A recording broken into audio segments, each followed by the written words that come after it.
ते सांगा ना. चौकशी झालं तर सुद्धा काय किती वेळा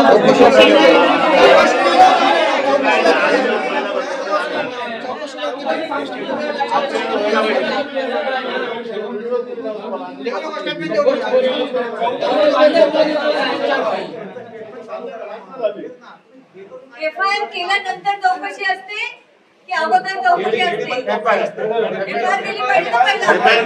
चौकशी होते ना, बरोबर आहे.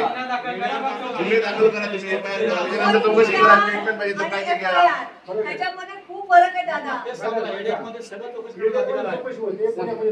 गुन्हा दाखल केल्यावर तुम्ही नंतर तपास करतात ना. सीआयडी मध्ये काय करतात? सीआयडी आहे, क्राईम पेट्रोल आहे. एडीआर आपण म्हणता त्याप्रमाणे एडीआर दाखल आहे. पण एडीआर दाखल झाल्यावर जर पुरावे समोर आले लगेच एफआयआर दाखल करता येते आणि असे अनेक प्रकरण झालेली एरियामध्ये दबाव आणि खातं झाल्याशिवाय काय करणार सांगा मला. करता येते. आता मी माझंही सगळं बोलणं झालं, वरती केलं तर ते म्हणाले एडीआर असतात, एफआयआर आहे. एफआयआर कारण की आता एव्हिडन्स आहे, एव्हिडन्स नुसार त्यानुसार करता येते. ऑनलाईन एव्हिडन्स देतोच आहे ना की तीच करताना एफआयआर एव्हिडन्स तुम्हाला दिला व्हिडिओ. ते सांगतोय आहे समोर तर करेक्ट करायला पाहिजे. आता फॉर्म कसं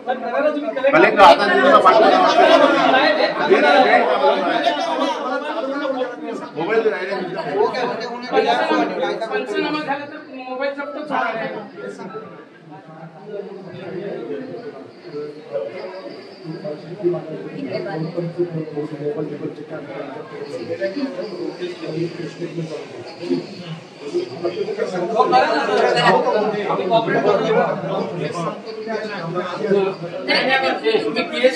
स्टेटमेंट घेतो मग तपास करतो आणि असं नाही बोलत आहे. ते म्हणतात स्टेटमेंट घेतल्यावर लगेच ते एफआयआर करणार. असं करणार. थांबा विचार नाही करणार म्हणाल. स्टेटमेंट दिल्यावर तुम्ही पुढची प्रोसेस काय करणार ते आम्हाला सांगा. आता काय आलं माहितीये, सर्वजण सगळ्यांचं नाव असं आहे की ह्या दोन जणांना मोकाट सोडलं जाणार आणि त्यांना मोकाट सुटायला वेळ मिळावा म्हणून हे सगळं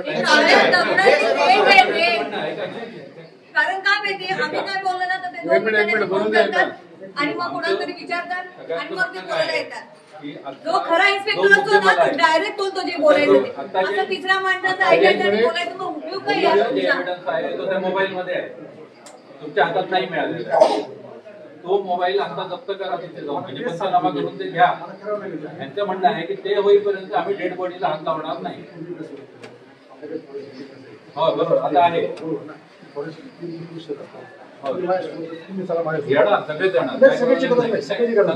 सगळे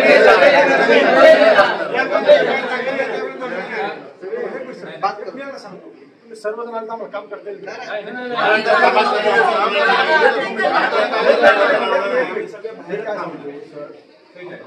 आम्ही पुढे बाहेर जाणार घरी जाऊन आम्ही पंचनामा करणार. आम्हाला साक्ष असतो, साक्ष आमचे पुरुष पर्यटकांना माहिती आहे, मला पण माहिती पूर्ण प्रक्रिया करून झालं ना पंचनामा. मला एक सांगायचं एकच एक्सपेक्टेशन आहे की आता हे जे काही एफआयआर वगैरे जे काही होईल त्याच्यामध्ये त्या गुन्हेगारांची नावं यायला पाहिजेत आणि ते तुमच्याकडनं कधी येणार ज्यावेळी तुमच्या हातात मोबाईल येईल त्यावेळी. मग त्यामुळे तुम्ही ते अगोदर प्रोसेस पूर्ण करू.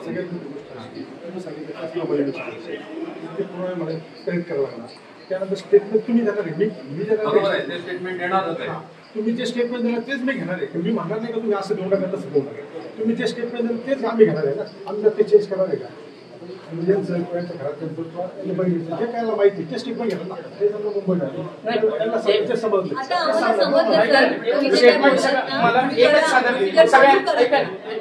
सगळ्यांचा एकच प्रश्न, स्टेटमेंट तुमच्या सांगण्याप्रमाणे सगळं केलं, एफआयआर कधी दाखल होणार ती सांगा फक्त.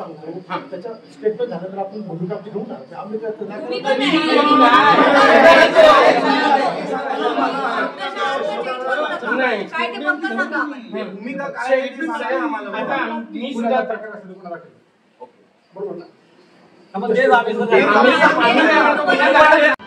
फॉरेन्सिक लॅबवरनं आल्यानंतर आपण ती पुढची फेरी घेणार. बरोबर. ते ज्यावेळी पुढची फेरी ज्यावेळी तुम्ही त्याच्याकडनं घेणार ना ह्याला तुमच्याकडनं एक विश्वासाचं एक असं पाहिजे की तुम्ही 100% खात्रीशीर कारवाई करा.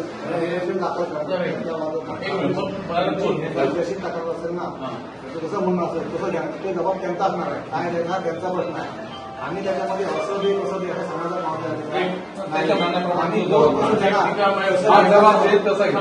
पहिला पण त्यांनी तसं दिलेला पहिला पण त्यांनी दिलाय ना तसाच घेतलेला आहे. बाबा तू इथं ध्यान देऊ काय बोलते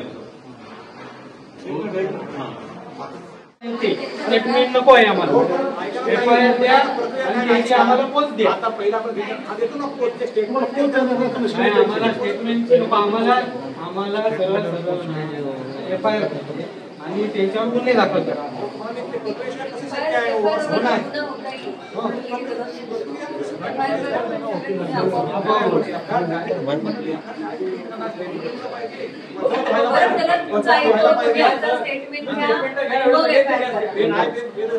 स्टेटमेंट देऊ ना तुम्ही.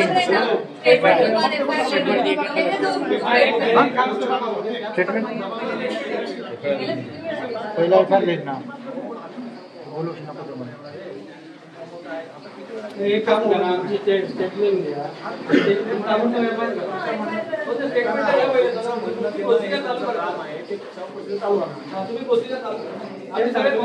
तुम्ही FIR घ्या आणि आज हुआ के बाद में तो आम्ही तपास करतो.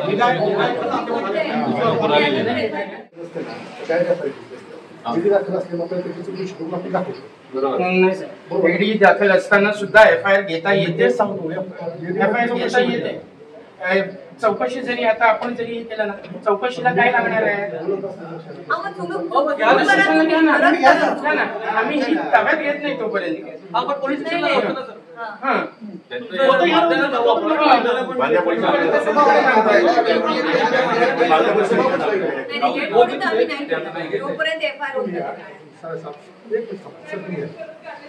आता तुम्ही कोणाला बोलू नका. चर्चा करत नाही. मी तुम्हाला जोडून विनंती करते की तुम्ही चौकशी चालू करा. तुम्ही जे म्हणताय ना स्टेटमेंट घेतो मग ते खरं चालू. तुम्ही आता ह्याला नका साईडला घेऊन बोलू आणि तुम्हाला बोट बंद करू नका तुम्ही आता.